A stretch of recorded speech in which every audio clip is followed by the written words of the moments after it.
Good morning, it's James. I do hope and pray this message finds you and your loved ones peaceful, thriving, and well.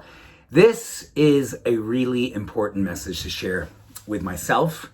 So I'm doing this for myself, and I'm also doing this for you, all of us. I think all of us as spiritual seekers, people who do believe and the continuous evolution of our soul's path and knowing are very much right now holding a space of paradox, right? Don't you just feel more and more like with what's happening out in the world, which feels and is so extreme in so many ways, and the work that you're doing inside can feel extremely different, but absolutely necessary, holding the paradox. Carl Jung once said, "The paradox is one of the most valuable spiritual possessions that we can have. Only the paradox comes anywhere near to comprehending the fullness of life." And I want to add to that, the fullness of life. The work that we're doing inside and the work that we are working on with what's happening outside. Brene Brown, I've got another thing I want to read with you today. In these challenging moments of dissonance, we need to stay curious and resist choosing comfort over choosing to be courageous. It's very brave right now to invite new information to the table. And I'd like to add new information to our soul, new information to our heart, and to sit with this information and hear it out, to feel it out. This is a very rare quality these days. You know, I am wonderfully susceptible to being taken for rides emotionally. Are you?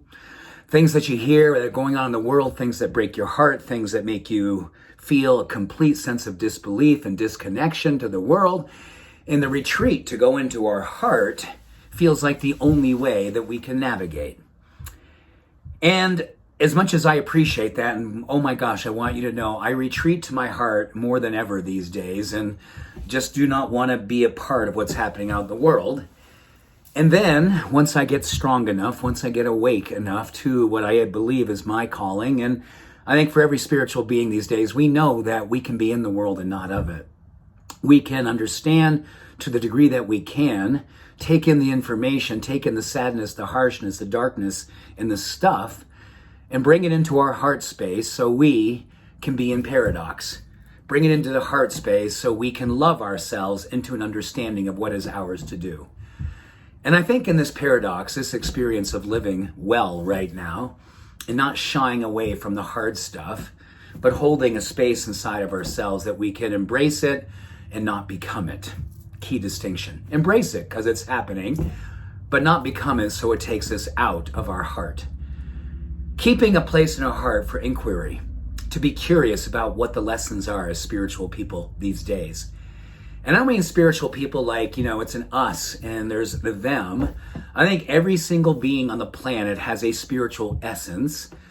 Some choose to exercise it more than others, and some tend to embody it to a degree that really allows them to thrive in times like these.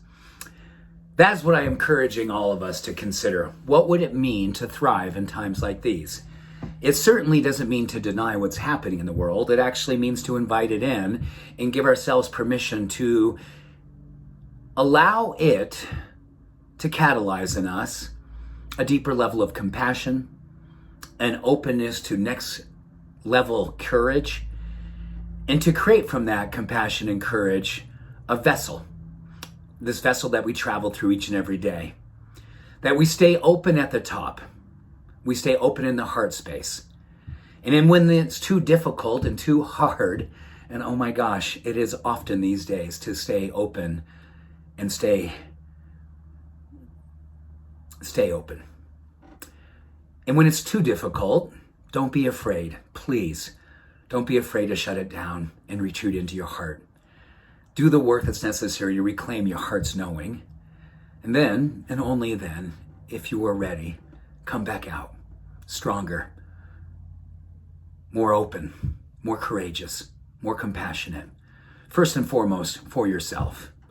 And let that demonstration expression be for everyone else who would love to see a demonstration of that expression and are so grateful that they saw you. The paradox.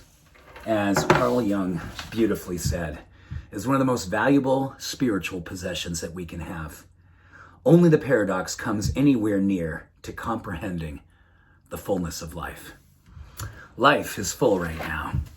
So let us be all in on taking care of the vessel that is our being, the spiritual, the civic, the openness, and the willingness to be with it all.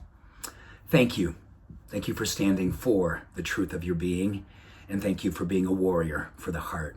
I see you, I appreciate you, and I love you very much. Peace and love. Bye for now.